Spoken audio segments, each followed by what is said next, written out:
Hello, जय हिंद, राम राम, सत श्री अकाल। ये जो आज का टॉपिक है भारतीय युद्ध 1962, तो ये डिटेल में ना जाकर ये शॉर्ट में मतलब संक्षेप में बात करेंगे। तो जब हमने कोई युद्ध की बात करनी है या किसी देश की लड़ाई की बात करनी है तो स्वाभाविक है कि सबसे पहले वहाँ की भौगोलिक स्थिति देखी जाए जहाँ लड़ाई हो रही है। तो ये यहाँ की जो भौगोलिक स्थिति है इस लड़ाई की, भारत चाइना की, तो पाकिस्तान की लड़ाई अगर हम दोनों में तुलना करें, ये लड़ाई है पाकिस्तान के सारी प्लेन की लड़ाई है। तो ये सारी लड़ाई हाई एल्टीट्यूड की है, 17,000 फीट माइनस टेम्परेचर की लड़ाई है। एक तो ये याद रखना चाहिए हमें पहले लड़ाई, है ना, किसी लड़ाई का असेसमेंट करने से पहले। तो उसके बाद आता है कि ये लड़ाई के कारण क्या थे। ये जो भारतीय युद्ध 1962 में उसके कारण क्या थे। कारण इसके 3-4 ही थे। एक तो हम जो थे अपने इंटरनल बाउंड्री के ऊपर बिजी थे, क्यों आज़ादी के बाद कुछ बाउंड्रीज हमारी अभी जो ब्रिटिश या गोरे छोड़ के चले गए थे, जैसे हैदराबाद, जूनागढ़, कश्मीर, है ना, गोवा, दमन, दीव, पांडिचेरी, ये रियासतें ऐसी छोड़ गए थे जिनको बोल गए तुम आज़ाद रहो। बंगाल को उधर दे के पाकिस्तान को उधर छोड़ के चले गए, बंगाल को, है ना, बाद में आज़ाद कराया 71 में। तो ये कुछ ऐसा था, इसलिए हमारी सरकार इंटरनल में लगी हुई थी। एक्सटर्नल के ऊपर सोचना ये था, महात्मा गांधी जी बोल गए थे राम राज्य, आर्मी की जरूरत नहीं है ना, तो ऐसा होना चाहिए। तो आगे चल के जवाहरलाल नेहरू ने बोल दिया हिंद चीन भाई भाई। तो ये चीज़ें कुछ ऐसी थी, नारे कुछ ऐसे दिए गए थे जो एक्सटर्नल पॉलिसी, जो विदेश नीति को कमजोर कर रहे थे, ये स्लोगन या नारे, है ना। तो अगला कारण था अक्साई चीन। ये जो अक्साई चीन, ये जड़ है लड़ाई की। ये अक्साई चीन जो 38,000 स्क्वायर किलोमीटर का टुकड़ा है, ये है लद्दाख के ऊपर बिल्कुल। ये हमारे देश के लिए बड़े मतलब बेनिफिशियर है। मतलब ये है कि ये हाइट पे है, इसलिए ब्रिटिश ने भी इसके ऊपर अपना दबाव बना के रखा था। तो भारत भी इसके ऊपर अपना क्लेम करता था ये हमारा है। तो ऐसे ही जैसे चाइना अरुणाचल प्रदेश पे क्लेम करता है ना, तो ऐसे ही ये कहानी थी, है ना। तो लेकिन अभी जो इमीडिएट कारण क्या बना, इमीडिएट कारण बना कि 1950 में चाइना ने क्या कर लिया था, तिब्बत को हड़प लिया था। तिब्बत एक हमारे मुल्क और चाइना के बीच में एक बफर प्लेट का काम करता, बीच में है था। तो लेकिन चाइना ने वो पहले ही हड़प लिया जब हम आज़ादी की लड़ाई लड़ रहे थे ना, लड़के हटे थे, तैयार भी नहीं थे। 1950 में चाइना ने तिब्बत को हड़प लिया।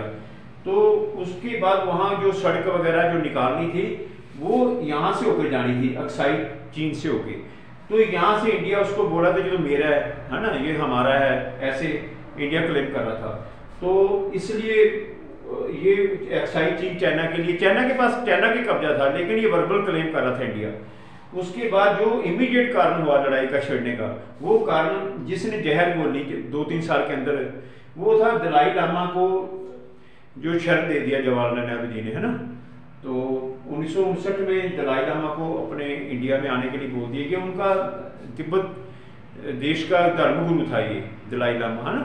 तो वो ये इधर जब इनको, तो चाइना इससे बढ़ गया, तो उसके मन में ये आ गया कि अभी इनके साथ लड़ना ही पड़ेगा। तो ये कारण थे 4। उसके बाद अभी लड़ाई जो होती है शुरू 20 अक्टूबर 1962 को और बंद होती है 20 नवंबर को, मतलब 31 दिन लड़ाई चलती है। फौज की संख्या देखो, भारत की 22,000 फौज थी जो पहले से लगी हुई थी हाइट्यूड एरिया में, जो पहले से लगी थी। उसके बाद चाइना की जो तैयार फौज थी साजो सामान के साथ अटैक करने के लिए 80,000 थी। और इसको बोलते हैं चाइना पीपल लिबरेशन आर्मी। ये आर्मी बहुत खतरनाक, इनको ट्रेनिंग दी जाती है कि बंदे को काटना है, बंदे को मार दो, छोड़ो मत, कैदी मत बनाओ, मार के आओ, बोंड से मारो, काटो। ये इसने काम किया इधर इस लड़ाई में, ये लिबरेशन आर्मी ने हमारी सेना के साथ। तो उसके बाद जब जवाहरलाल नेहरू ने मदद मांगी थी इंग्लैंड से, अमेरिका से, तो पहले तो इन्होंने जवाब दे दिया। फिर दूसरे मुल्कों की अप्रोच लगाने से, तो फिर यूएनओ की अप्रोच लगने से ये अमेरिका बीच में आने के लिए समझौता हो गया। तो अभी समझौता तो हो गया, लेकिन आप ये पूछोगे कि चाइना ने कहाँ तक हमारा इलाका जब्त कर लिया था या कब्जा कर लिया था। अभी चाइना को कोई रोक ही नहीं रहा था। देखो चाइना वहां से चला, अरुणाचल से निकलता हुआ आराम से जा रहा था आसाम की तरफ, कोई रोकने वाला नहीं, तो आप ही रुक गया, कोई रोक नहीं रहा था। कारण उसका वही था, कत्लेआम करना बंदे को। लोग वहां के लोकल लोग डर गए। हमारी सेना इतनी वहां पे पूरी नहीं थी जो हर हर हर बॉर्डर को रोके, है ना। मेन पॉइंट के ऊपर थी, बैठी हुई थी जो सेना, वही थी। उनके पास भी ना मनीशन पूरा था, ना कपड़ा, ना कुछ भी नहीं था। जो वो जैसे गार्ड बैठी होती है अपना 1 महीने का राशन लेके, 1 महीने का 2 का रिजर्व, वही उनके पास था। तो उसके बाद इन्होंने जब अटैक किया, देखो मैं वहां रहा हूँ, मैं वहां 2 दफा रहा हूँ अरुणाचल में, 2 टाइम गया अपनी 31 साल नौकरी में वहां पे। तो मैं आपको बताऊं वहां पे जो हाल इन्होंने किया हुआ है। एक रूपा गच्छम में मेरा क्वार्टर था, आप में से कोई गया होगा रूपा गच्छम में, और जो आप बोमडीला के पास देखना रूपा गच्छम है, वहां पे एक मेमोरियल लगा हुआ है एक राजपूत रेजिमेंट का, नाम तो मैं लूंगा नहीं, मुझे अच्छा नहीं लगता। वो पूरी रेजिमेंट ही काट दी है, उसमें SMCO को भी काटा हुआ है, काट दिया वहीं पे। और ब्रिगेडियर हुशियार सिंह को इन्होंने जीप के पीछे बांध के घड़ीसा है, वो लोकल लोग बता रहे हैं। तो वहां पे ब्रिज है, ब्रिगेडियर हुशियार सिंह के नाम पे ब्रिज है। तो बोमडीला में जो लोग वहां के बात करो डरते हैं आज भी, बोलते पकड़ते मारते थे, गला काट देते थे, ऐसे जवान हो जो भी उनके अगेंस्ट बोल रहा था उसको मार काट रहे थे वो लोग, जो गोली से मारना, गोली से जैसा उनको मौका मिला मार रहे थे। तो जो उनका काउंटर किया, वो 3-4 जगह पे काउंटर हुआ था, अच्छी अपनी सेना ने बहुत मजबूती से किया था। वो दूसरे एक फ्रंट पे कमोर रेजिमेंटें थी, सिख रेजिमेंटें थी, बहुत अच्छा काउंटर किया जहाँ मौका मिला इनको, जहाँ इनके पास एक सेटिस्फाई जो मुनीशन था, सेटिस्फाई इनके पास खाने को था, वहाँ पे हुआ। एक सिख रेजिमेंट इसमें जो जोगिंदर सिंह, सूबेदार जोगिंदर सिंह को परमवीर चक्र मिला था, ये 29 आदमी की प्लेटून थी, है ना। तो इनके पास 300 आदमी इनके आ गए, तो आप 300 में से 200 को 29 आदमियों ने मार दिया चाइना के। ऐसे कमोर रेजिमेंट के रिकॉर्ड देखो आप। तो ये जहां मौका मिला इन्होंने वहां पे अच्छी फाइटिंग दिखाई, और भी सिख रेजिमेंटों ने है इसमें, लेकिन हाँ वो उस टाइम सब डूब जाता है जब हार जाते हैं हम लोग, है ना। कोई बहादुरी फिर नहीं रह जाती जब हार जाता आदमी। तो कहने का मतलब जो बेचारे जितना इनके पास था इतनी सर्दी के अंदर, तो जो कुछ इनके पास था बेचारे ये लड़े डट के। दूसरी समय एक बात और हुई थी, 2 दिन पहले वहां से डिवीजन विड्रा करके चला गया, डिप कमांडर भी चला गया था अरुणाचल से। तो इनको बोल के चला गया कि आप वापस आ जाओ। देखो अभी उनको मैसेज पहुंचाना, वो कोई मोबाइल थोड़ी था उस टाइम, वहां मैसेज पहुंचे, यूनिटें लड़ रही थी भी सामान आ रहा है पीछे से, तो पीछे से विड्रा हो गया, और वो तो वहां से हेडक्वार्टर भी निकल गया वापस सामान उठा के। जवान आगे फंस गए, JCO जवान अफसर जो भी आगे थे बेचारे वो फंस गए। उनको 2 दिन तक तो पता ही नहीं सामान तो क्या आना था। उन्होंने विड्रा का मैसेज मिला जब, वो किधर के रह गए, किसी साइड के नहीं रह गए बेचारे, वो रास्ते में मर गए।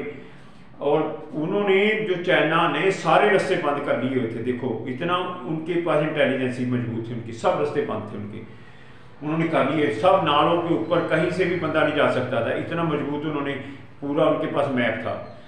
तो ये जो कैजुअलिटी हुई, फिर कहने को तो देखो इंडिया मानता है कि हमारे 1383 आदमी, 1383 आदमी मारे गए थे, और 1700 जो थे वो लापता हो गए थे, और कैप्चर जो हुए थे 4000 के करीब कैप्चर हो गए थे। तो ये तो इंडिया एक्सेप्ट करता है, चाइना भी एक्सेप्ट कर। चाइना के 1300 जवान मारे गए थे, 1300 जवान चाइना के मारे गए थे।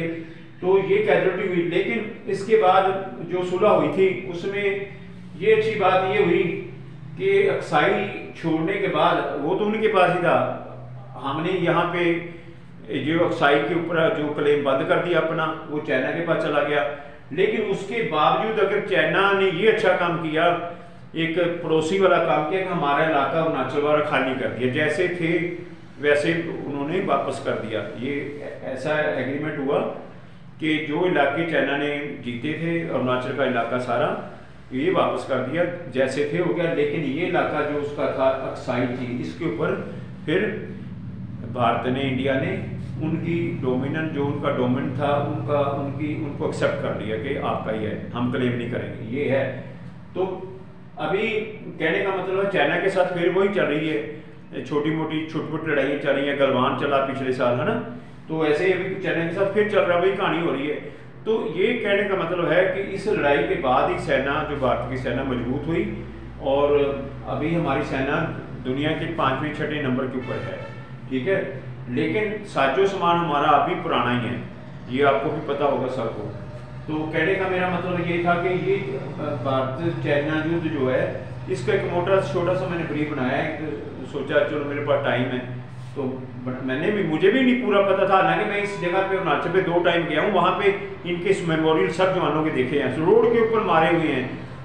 मैं आगे तक गया, देखो तवांग जंग, आगे जंग से ही आगे मैं 2-2 महीने पोस्टों पर रहा, इस रोड से मैं पैदल भी वॉक करता रहा। लेकिन मैंने इतना दुख लगता है, इतने जवान मारे हुए हैं, वहाँ मेमोरियल लगे हुए हैं, तो दुख लगता है, इसलिए मैंने ये जगह भी देखी हुई है। इधर लद्दाख में भी मैं रहा हूँ, तो ये दोनों लड़ाई की जगह मैंने देखी हुई थी। तो मैंने कुछ इतिहास से भी दोबारा देखा कि इन्होंने क्या लिखा है, तो उसको देखा, तो यही चीज़ है। जय हिंद।